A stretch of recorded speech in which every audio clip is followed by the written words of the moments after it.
Since childhood, the geography of Israel and Palestine has been burnt into our minds. Bethlehem, Jerusalem, Jericho, Hebron. Names we are familiar with from school and history. We're also familiar with them from news reports, but with Syria and the terrorist threat now dominating headlines coming out of the region, Israel and Palestine have fallen off the radar. While politicians, diplomats and journalists are focused elsewhere, the situation facing people living through this long-running conflict continues to worsen. 2017 marks the 50th anniversary of the war that defines the modern and highly contentious geography of the region. Since 1967, Israel has militarily controlled much of the West Bank, land the international community recognises as being the basis of the intended Palestinian state. 50 years on from that war, people in the region continue to live a daily reality of occupation, segregation, restrictions of movement and violent conflict. And as we approach this anniversary, I travelled with international aid agency Trócaire to Israel and Palestine to see how the lives of people in the region have been affected by 50 years of conflict. We're not equal, we don't have the same rights, so this is apartheid. This is obvious apartheid. You go out to the street, throw some shock grenades, knock on some doors, make some noise, run to the other corner of the street, invade another house, wake up the next family, and that's basically how you pass your 8-hour shift. There's ongoing blockade, there's deepening poverty, there's rising unemployment, and there's no hope. This is occupation, this is wrong, this is a violation of what I believe in as a rabbi from my Jewish tradition. It is a violation of international law. This big elephant is in the room and nobody sees this elephant and nobody wants to see the elephant. And the elephant is the Israeli occupation. Most of the Israelis don't care about it, have no moral doubts about it, have no question marks and don't deal with it at all.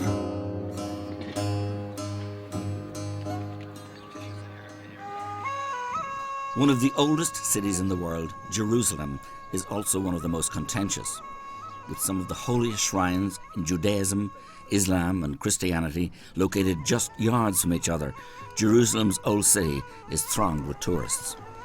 But while history attracts tourists into Jerusalem, it has also trapped the city into a bitter power struggle. In 1948, the State of Israel was created. Jerusalem was intended to be a shared capital for both Israel and an envisaged Palestinian state. But since the 1967 war, Israel has ruled both Israel West Jerusalem and Palestinian East. Jerusalem's old city is one of the most hotly contested square miles in the world. Tension is never far from the surface. Not far from where tourists soak up the sights, I found a small group of women protesting outside the district court of Jerusalem. The mother and friends of 16-year-old Mohammed Abu Qadir gathered. Mohammed had been abducted and burned to death in a local park. His murder is believed to have been a revenge killing by right-wing Israelis in retribution for the murder of 2 Jewish teenagers, all part of the depressing cycle of ongoing violence and bloodshed. The man accused of Mohammed's murder, Yosef Hayem Ben David, was found guilty by the Israeli court and sentenced to life in prison. But the 50-year occupation stretches well beyond this ancient city. Since 1967, Israel has occupied the majority of the West Bank, which is internationally recognized as being Palestinian land. I wanted to go beyond Jerusalem and see what life is like for people living under full military law. Following the outbreak of Palestinian violence in 2002, Israel began construction of a wall to divide the West Bank from Israel. This wall has had the effect of cutting Palestinians off from Jerusalem. In Bethlehem, I watched as thousands of Palestinians queued to get through the checkpoint which divides them from the city they view as their capital. I met Amin Jabreen, who owns a tea stand at the checkpoint. He explained to me that the people queuing were the lucky few who have been granted permits to cross into Jerusalem. My name's Amin Jibreen, my age 35. This is the main checkpoint in Bethlehem 300. The first man who come to this checkpoint every morning, me at 2 o'clock a.m. I come here to sell coffee and tea for the worker who cross to Jerusalem. Every day more than 6,000 to 7,000 workers cross this checkpoint. They work in Jerusalem. Most of the people, they work in construction. And they are lucky people because they have permission. Because if you are in Palestine and you have permission to work in Jerusalem, you are lucky, man. When fully completed, the wall will stretch for over 700 kilometres. Although supposedly the dividing line between Israel and Palestinian lands, it does not follow the internationally recognised border. Instead, it cuts and slices through Palestinian land. Close to the village of Gielo, I watched as another section of the wall was erected. This area is recognised by the international community as being Palestinian. The wall, however, will leave it on the Israeli side. Palestinian farmers who have farmed it for generations will no longer be able to access it. Israel says this is for security. For local farmers, however, it is simply a land grab.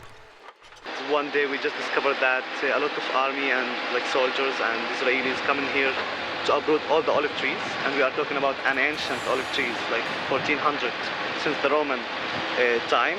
So we came to cover and to see what's happening, and we find out that the Israeli planning, or they start to implement a plan to separate this area and to confiscate this valley and to add it to, to Israel.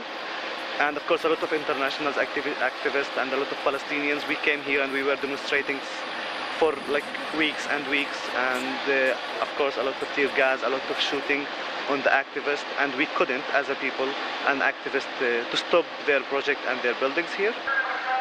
All the time we were able to come here and to work, to cultivate our trees and our fields. Now we will not be able anymore. Now we are filming what's happening. And the soldiers up there, if you see, they are calling us on the mic, saying we need to go and to leave this area. But he just said, yeah, just go behind the wall, which is just built now. And he said, this is Israel now, you can't be here anymore in our side. I told him, I've been here, maybe before you come here, and you know this area. I've been, coming here and work here in this valley since a lot of years. You don't know the valley, as much as I know it, and you can't just tell me, go out. He said, yeah, but this is orders, and I'm just, implementing the orders. The wall is just one way in which Israel is gradually confiscating Palestinian land. Throughout the West Bank, Israel continues a plantation project aimed at populating the area with its own citizens. Today, there are an estimated 600,000 Israelis living in settlements dotted across the West Bank. These settlements, built on Palestinian land to home Israeli citizens, are illegal under international law. Directly behind me on the top of this hill is the Israeli settlement of Gielo. So these settlements, like Gielo behind us here, are essentially commuter towns in the satellite of Jerusalem. So a lot of these residents will live in very Western-style houses, some of them with swimming pools, with first world services like electricity and water, and will be connected via access roads to Jerusalem. So many of the residents would commute maybe 10, 15 minutes into Jerusalem, and the houses will be subsidised. So it's cheap housing, they get tax breaks, and many would consider themselves not settlers, but living in neighbourhoods of Jerusalem. The only problem being that this isn't Israeli land, this is Palestinian land. This is confiscated Palestinian land. So these settlements are built on occupied territory. So these settlements are illegal under international law. And so the residents living here are contributing to displacement of Palestinians and ongoing violations of international law. While Israel builds huge settlements throughout the West Bank, it simultaneously makes it increasingly difficult for Palestinians to build on their own land. Israel has divided the West Bank into 3 areas, one under full Palestinian control, one under full Israeli military control, and one under mixed control. The Palestinian Authority has been granted control over certain urban centres, all of which are ringed by areas under Israeli military rule. It has created a situation eerily similar to apartheid South Africa, with Palestinians living in cantons disconnected from each other. Any Palestinian living under Israeli control must obtain a permit to build a house, but only 15% of permit applications from Palestinians are successful. Many Palestinians refuse to move and instead build homes without permits. They live under constant threat of demolition. In one such community, I met with Abu Yushe. كانت العائلات قليلة في الأيام هذيك يعني فصار نمو طبيعي للسكان وانجبرنا انه نتوسع يعني اللي بده يتجوز اللي بده كذا بده يبني له بيت فالإدارة المدنية منعت انه نقيم بيوت في هذه المنطقة من حتى الأيام هذه من الأيام هذيك لحتى أيامنا هذه يعني صرنا نبني بركسات من الزينكو مثل هذول البركسات يعني لأنه بدنا نعيش فيعني من هذيك الأيام لأيامنا هذه كل سنة كل 6 شهور في عندنا هدم يعني هدم للبركسات هدم للبيوت تضييق يعني من كل الاتجاهات من ال4 اتجاهات هي مستوطنة على فكرة المستوطنة هي بال86 قامت بال86 الجدار من الجهة الجنوبية الشارع من الجهة الغربية وشارع من الجهة الشمالية فإحنا يعني سرنا في النص يعني تسكير ما يعلم فيه إلا رب العالمين مشاكل ثانية اللي بتتعلق بالسكان بالتجمع إنه يعني عدد كبير 90% من السكان بيسكنوا بصرفان من الزينكو وهذول الصرفان معاناة بالصيف حم وبالشتاء برد 35 بيت عندي 28 اختار Mohammed's home was raided 2 years ago at 2 a.m.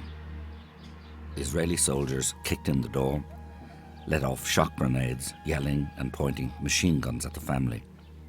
Mohammed's son was then 12 years old. The trauma that night had a profound effect on him. He lost the power of speech. 2 years later, he still cannot talk. I was taken aback and saddened by what I had seen, but I wanted to hear the other side of the story, so I met with Emmanuel Nashon, head of press at the Israeli Ministry of Foreign Affairs. In those areas which are under Israeli control, we do not allow people to build without a permit. Yes, you can't build anywhere, everywhere, just wherever you feel like building. It doesn't work that way, and it's not about Palestinians or Bedouins, it's about everybody. Why do you think that an Israeli would be able to build something without a permit? Of course not. It depends whether you really want to build something for yourself or whether you are trying to create a provocation. And my feeling is that some of those building initiatives, which unfortunately are also supported and financed by EU member states, their only purpose is to create a provocation. What we see is a situation in which EU member states and the UN actually give a de facto support to people who are building illegally. Even within Israeli society, a vocal minority questioned the policies of their government. I met one such critic who is not only Israeli, but also a rabbi. Rabbi Arik Asherman opposes home demolitions and settlement expansion. Our work ranges from legal work in the Israeli court system to return land to Palestinians, to prevent Palestinian homes from being demolished, to prevent takeovers, to work with the international community, which has been crucial for keeping these people in their homes when there is an intense drive and push by the state of Israel using all of its power to move these people out of their homes.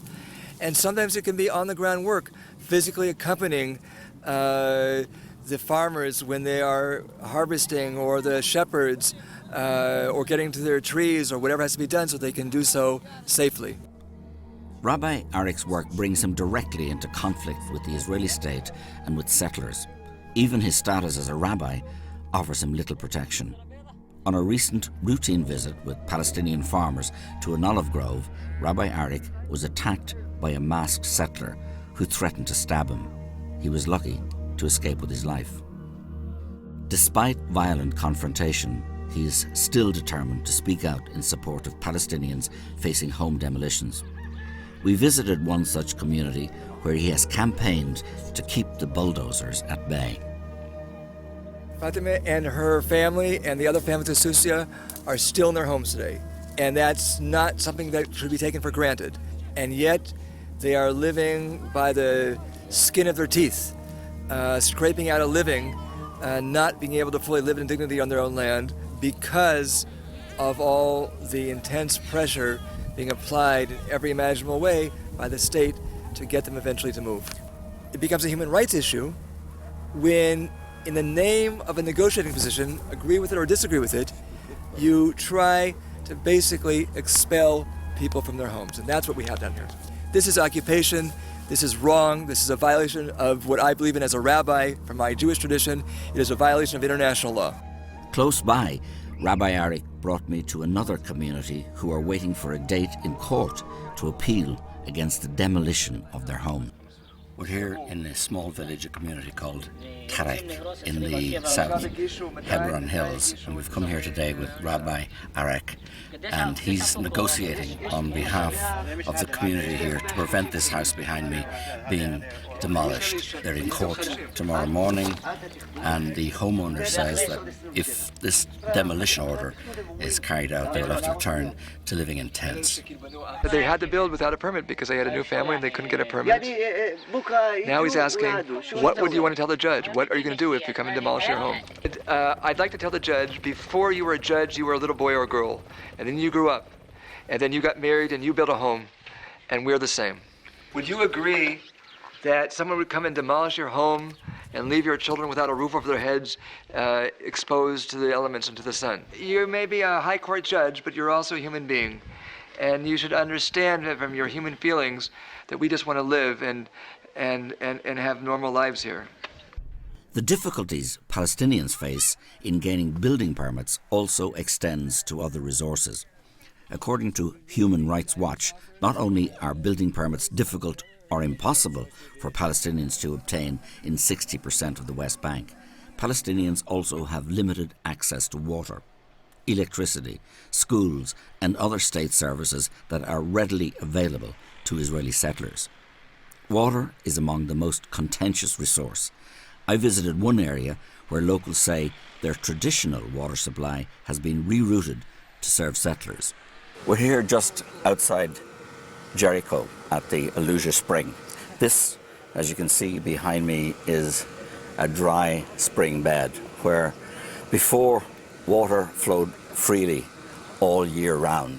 That is until 1967, when the Israelis came in here and built this pumping station behind. And now the pumping station pumps an enormous amount of water from here, depriving the local Palestinians of water for their agriculture, water for their homes, and it goes directly to the settlements. The Palestinians can get some of the water back, but they have to pay for it. The charge is hotly contested by the Israeli government. Israel does not steal water from the Palestinians, and we certainly do not stop the possibility of water coming to Palestinian towns and villages. We have the possibility to bring fresh water, which can be used for agricultural purposes, for industry purposes, and even for drinking, to Israelis and to Palestinians. We do not discriminate. The different treatment given to Israeli and Palestinians living in the West Bank shocked me. Even the legal system people live under is defined by their ethnicity. Israeli settlers living under civil law, while Palestinians are subjected to military law. But I'd seen nothing yet. If people in rural areas suffer discrimination, the city of Hebron takes it to a whole new level.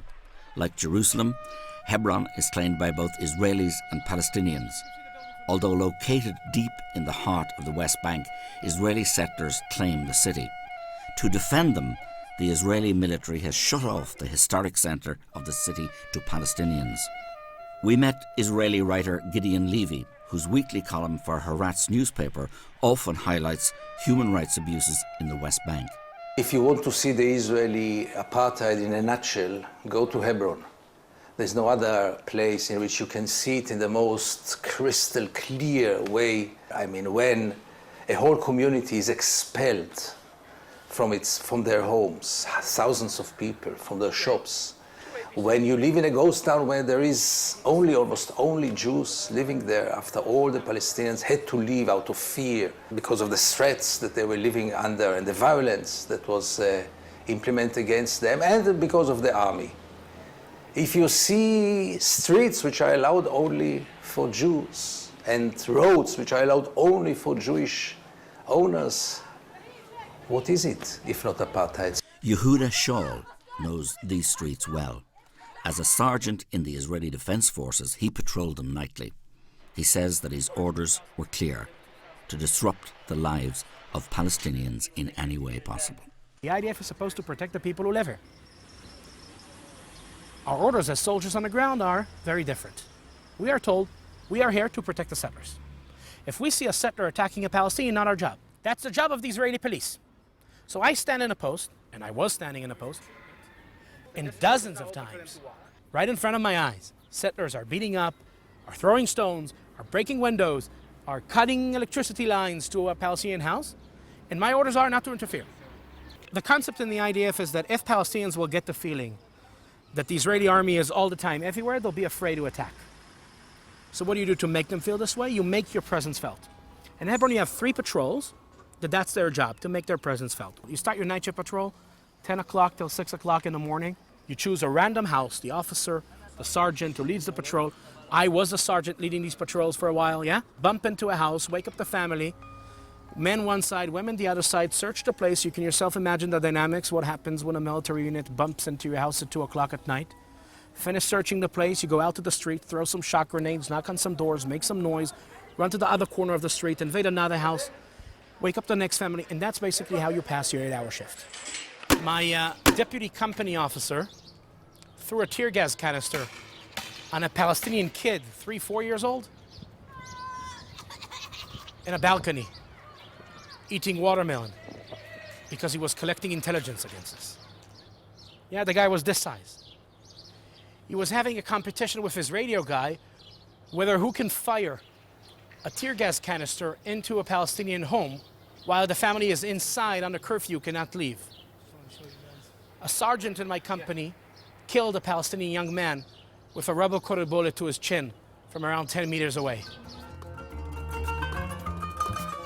Shaul's actions in Hebron eventually led to him questioning the Israeli military's presence in Hebron and throughout the West Bank. He went on to establish Breaking the Silence, an organization of former Israeli soldiers who now campaign against the occupation of Palestinian land. The turning point for me was towards the end of my service. I was based outside of Bethlehem, and I was suddenly able to see myself in the mirror. We basically started having these conversations about things we've done and seen. And the one thing we kept bumping into was the realization that people back home in Israel have no clue. You know, like, our own society is sending us here to do the job, so to speak, without understanding what doing the job means. So we decided to bring Hebron to Tel Aviv. That was our slogan. Yeah, we wanted people back home to know what's going on. The Israeli occupation is not in the Israeli discourse. People know very little about the occupation. People don't know about the occupation, don't want to know about the occupation. Most of the Israelis have never been to the occupied territories, and they couldn't care less. And in June 1st, 2004, we opened a photo and video exhibit in Tel Aviv. We were 64 people from my unit. Our photos on the walls, our faces in the screen with video testimonies about what we've done. We became the story of the country for the week. If you would come to me 12 years ago when we started and tell me that today I'll be sitting here after about 1,100 soldiers broke their silence, I would probably laugh in your face. And there we are, after about 1,100 soldiers broke their silence, understood what they've done. Yeah, stood up in front of the mirror, saw himself in the mirror, and took a stand and broke the silence. And their story is now up here in front of our society, demanding from us as a society to take responsibility. That's for me the most important thing. Today, Shaul works with the very Palestinian communities he once ruled over.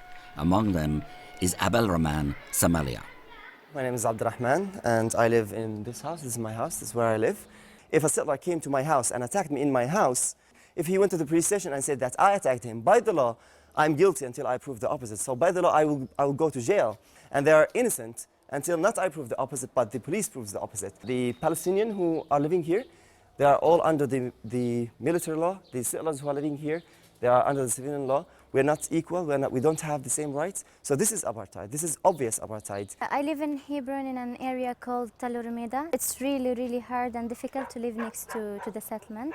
I was 10 years old when I started school here in this area. From 10 years until maybe 18, and it was the same, like it was all attacking. They attacked us physically, they throwing stones, they throwing dirty water, eggs, anything you imagine. They can do anything you imagine.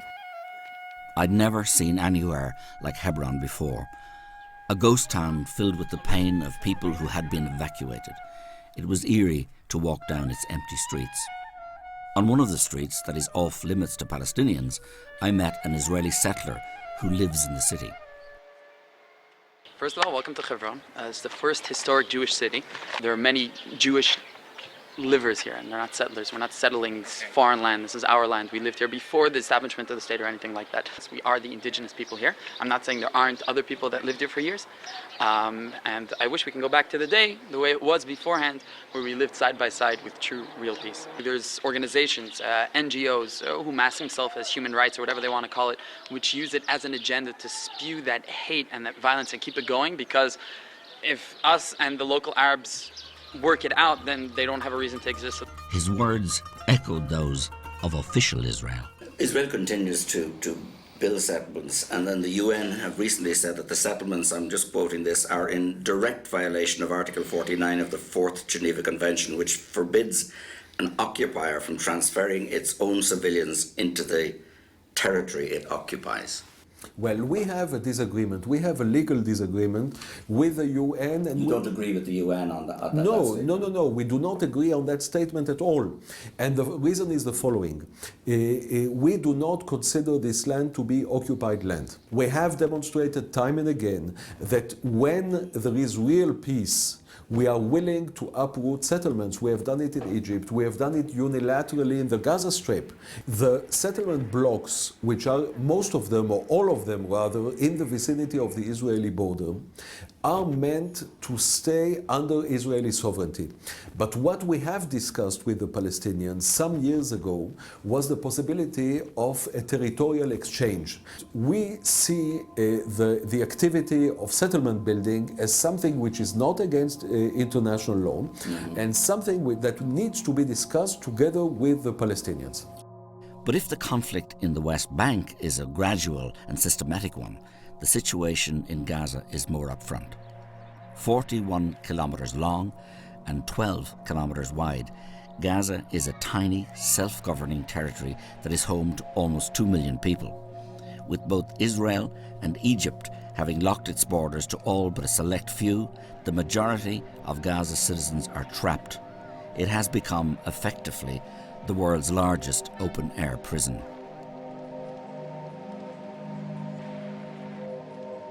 Not only are they denied access to the outside world, people in Gaza have to endure regular wars between Israel and the ruling Hamas government. During the most recent conflict in the summer of 2014, over 2,500 people in Gaza were killed after Israel launched a full-scale military offensive in response to Hamas rocket fire.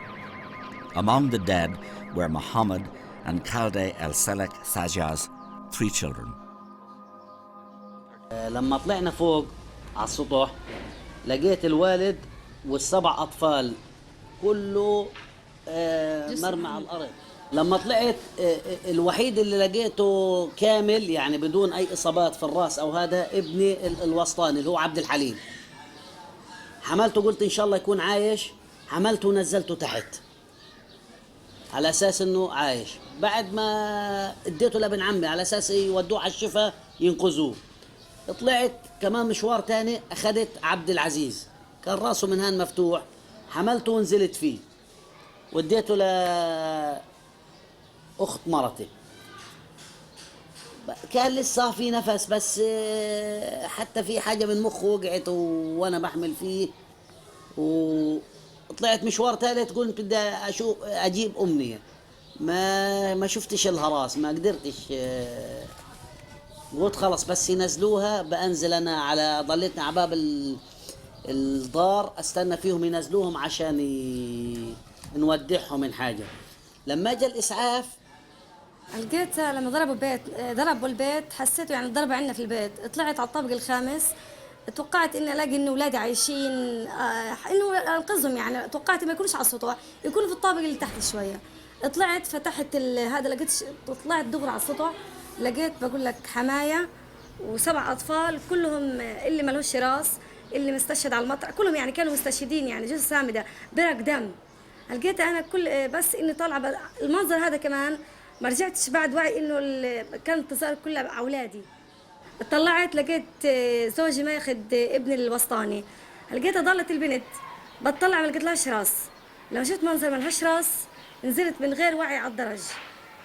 يعني مثلا بعد فجأة هيك بعد اسبوع قال ليش ما رحتش على الشفاء اللي اودع اولادي اللي قبل ما يروحوا يدفنوهم. يعني الواحد كان بغير وعيه، يمكن الواحد شوي شوي لبدأ يتأقلم يعني، وهذه يعني رضت ربنا والحمد لله. أمنية كان عمرها 8 سنين، عبد الحليم 5 سنين، عبد العزيز 3 سنين. Mohammed would also lose his leg in an attack minutes later as he was carrying a body to the ambulance. بقول لك بعد اسبوع انه اليهود اعتذروا انه احنا مش قاصدين دار السلام. الحقوق انه ندافع انه بدنا حقنا وزي كده حق اولادنا. لها بقول هم اصلا الصغار هذول هم كانوا يضربوا علينا قذائف صواريخ. ايش هذول الصغار هم بيعرفوا صواريخ ولا ايش؟ لا طبعا، يعني عشان يحطوا اللوم على تعاوننا. It was very moving hearing these bereaved parents speak with such stoicism and dignity. Sadly, their story is far from unique.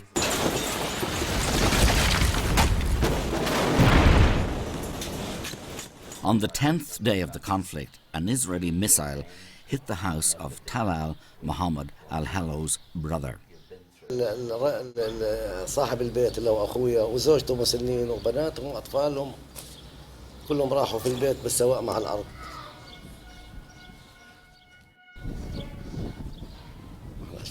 الحمد لله هذا قدرنا، هذا ما قتلته القوات الجيش الإسرائيلي. أطفال عمره 6 شهور سنة وسنتين، الأب والأم، ولا واحد فيهم في مقاومة، ولا واحد فيهم عسكري، ولا واحد فيهم لا حماس، ولا فيهم فتح، ولا في جندي، ولا في أي علاقة بهذا الشغل. قتلوا أطفال ونساء. Layla al-Hello lost her daughter during the war.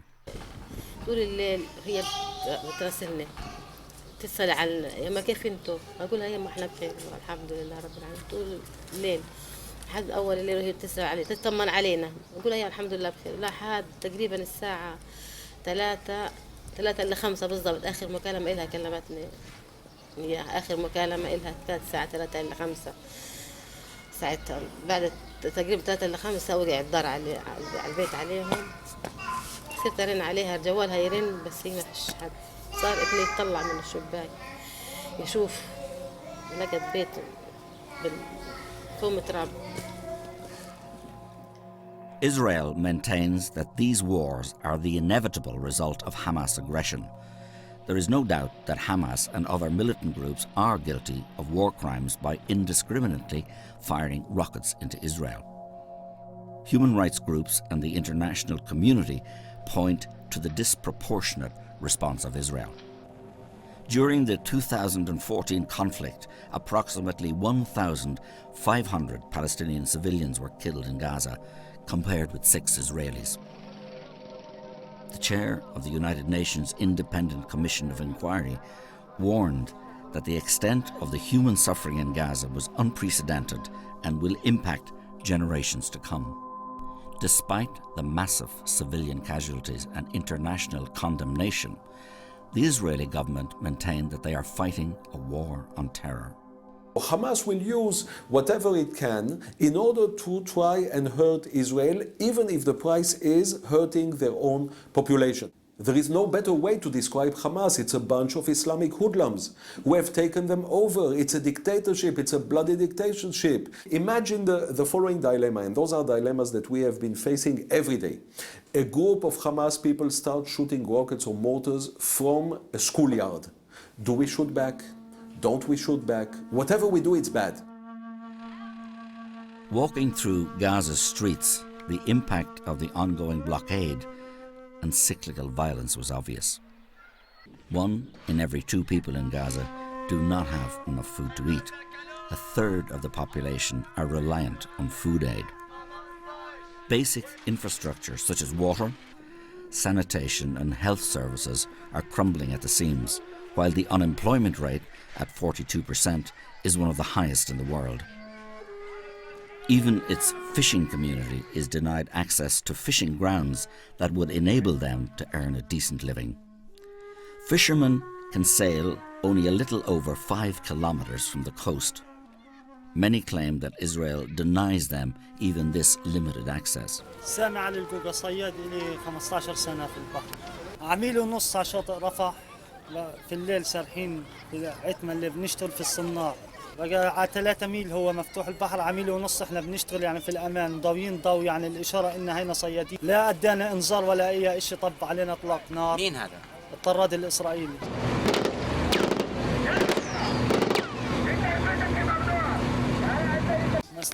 ضب علينا اطلاق نار، مش عارفين وين نروح في الميه، احنا مش عارفين وين بدنا نشرب، مش عارفين وين نشرب. دمر الحسكه نهائي، ضرب الحسكه اول فجار نهائي. destroyed by a rocket. وصار يضرب علينا مباشر اطلاق قذائف نص ساعه وهو يضرب علينا يعني بدون رحمه ولا بدون رأفه ولا باي شيء. وانتهيت انا يعني الصياد بده ايدتين، انا بايد واحده بنفعش. طبعا دخلت انا جوا البحر لاصطاد طبعا السمك ولا اطعم العيال، يعني العيال، وانا يعني هذه رزقتي، يعني ما فيش لي غير هالرزق، يعني ما فيش بديل غير هالرزق. فكنا احنا على الحسكه المجداف، فاجونا طبعا الزوارق الاسرائيليه، ومسكونا ووقفونا. طبعا وقفنا احنا، فقال لنا اشلحوا وعيكم، وشلحنا الملابس اللي علينا، اخذونا عملنا سدوده، لقيت من سدوده من جوا، حطونا في غرفه، واحنا قاعدين في الغرفه طبعا اجى علينا تقريبا ما يعادل تقريبا من 7 إلى 8 جنود. طبعا معاملتهم كانت سيئه كثير، من يوم اخذوه من يوم 27 الشهر لهذا اليوم انا قاعد عن العمل، وانا بطالب جميع الدول وبطالب جميع المجتمعات وبطالب جميع يعني كل الدول العربيه والاجنبيه حتى كمان انهم يساعدوا الصيادين ويقفوا مع الصيادين بالنسبه للاعتقال وبالنسبه للمساعدات وبالنسبه لكل ايش يعني بيحتاجوا الصياد، لانه الصياد مهمش كثير. واحنا طبعا انا لما بنزل البحر بكون يعني فيش ثقه، يعني بكون نازل وانا خايف البحر، لانه من اعتقال من اي امور ثانيه، يعني فيش يعني هذا الناشده بس احنا.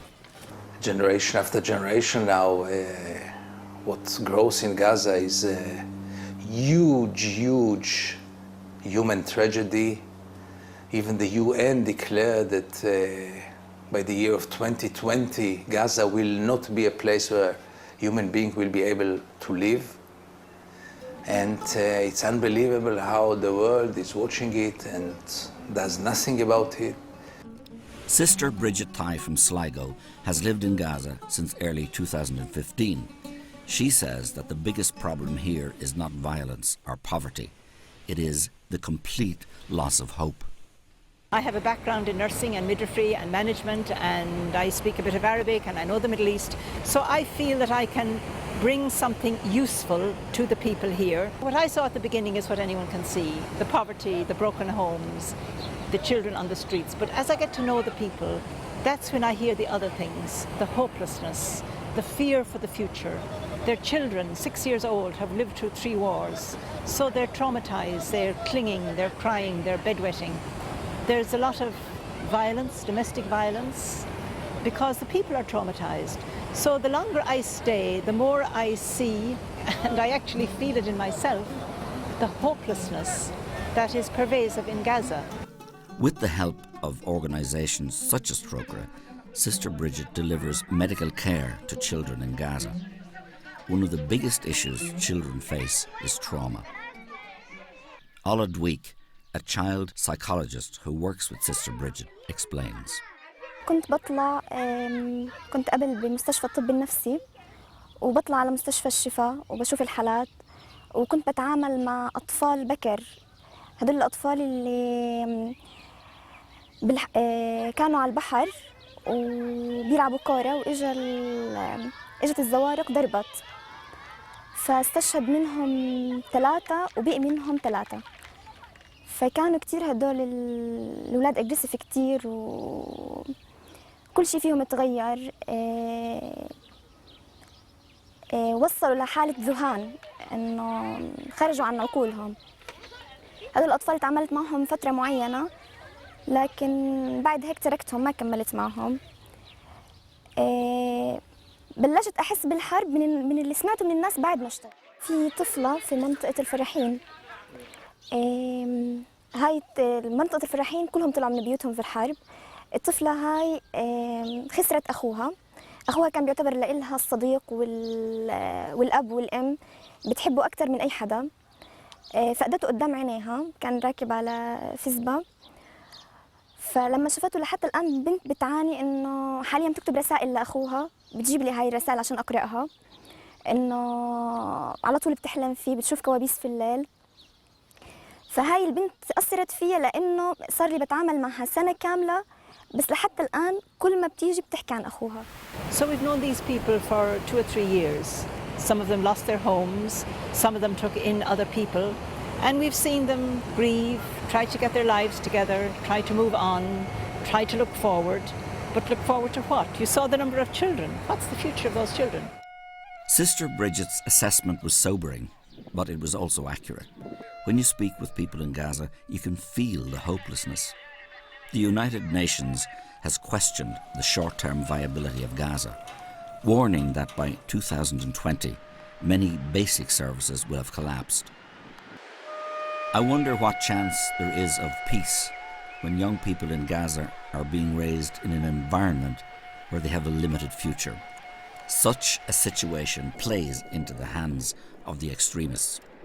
Israel has legitimate security concerns due to the presence of armed groups who deny their right to exist.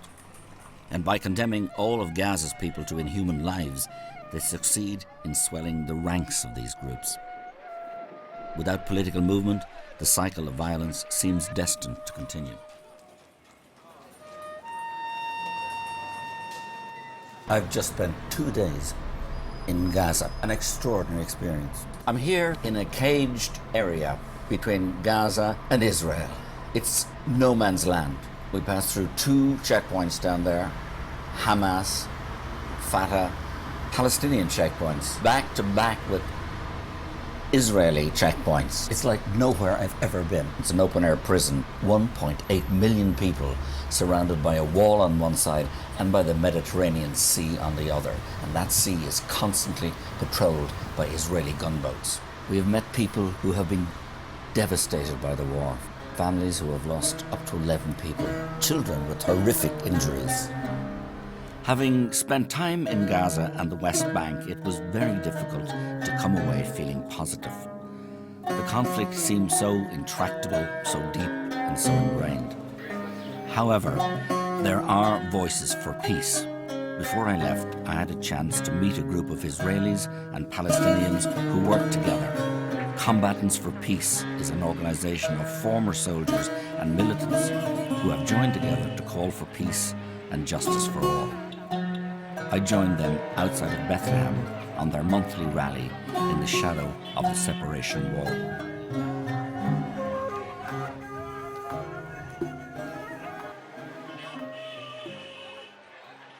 Combatants for Peace, which is a joint organization of Israeli and Palestinian who took part in the circle of violence, which means Israelis who participated in the army, a Palestinian who sat in the Israeli jail and said, we are not longer willing to continue the violence, the circle of violence. We don't want our children to live in this kind of environment, and we're willing to do something today in order to ensure that our children will have a better chance to live here. The only way to end this conflict is to talk together with Palestinians who are non-violent. I used to live a few years in America, and I just felt I can't represent. I felt almost ashamed being Israeli, because when you're outside, you see how Israel looks from the outside, and it's so hard. So when I came back, I became more active in the issue of occupation, because I feel that when we're here, we have to do what we can to change this. During my short time in Israel and Palestine, I met several Israelis who shared the view that the time has come to end the occupation and deliver a lasting peace.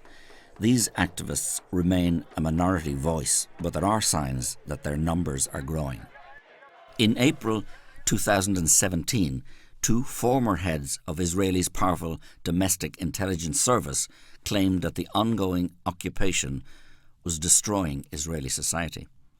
Ami Elion and Carmi Gilon warned that the occupation was putting Israel on a path of incremental tyranny. It is a view shared by Dov Kennan, a member of parliament who has gone as far as accusing his own country of engaging in ethnic cleansing.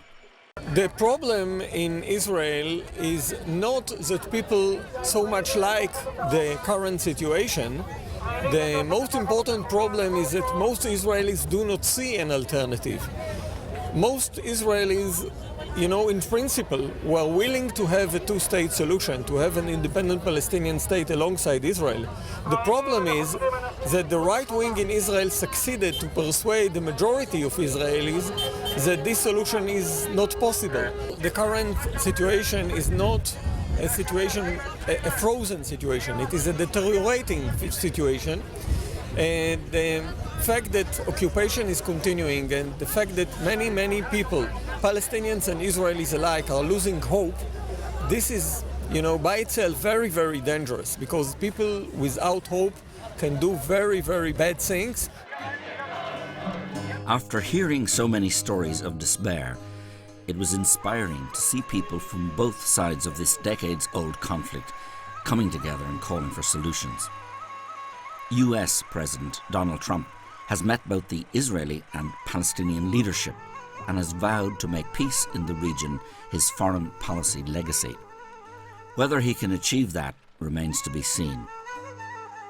On May the 27th, 2017, over 15,000 people gathered in Tel Aviv under the banner Two States, One Hope. They called for Benjamin Netanyahu's government to do more to secure the two-state solution many see as being key to securing lasting peace. A message from Palestinian President Mahmoud Abbas was read during the demonstration. The time has come for you and us to live in peace and harmony. We have accepted the decisions of the UN. We recognize Israel and accept the two-state solution. Now the time has come to recognize the state of Palestine. Israeli opposition leader and Labour Party leader Isaac Herzog addressed the rallies. This week, we saw an American president who is determined to bring peace between us and the Palestinians. We must put aside ego and connect a large political bloc that gives equality to minorities and is open to a variety of opinions. There are no easy answers to the situation in Palestine and Israel. Peace will be difficult to find and even harder to secure. What we do know is that blockades, land seizures, house demolitions and segregation will not bring peace to this land. It seems to me that these policies will only further drive the Palestinian and Israeli people apart. Ultimately, peace can only happen by people working together to find compromise and solutions. Only then is there a chance for everybody in this troubled land to live with the dignity and peace they all deserve.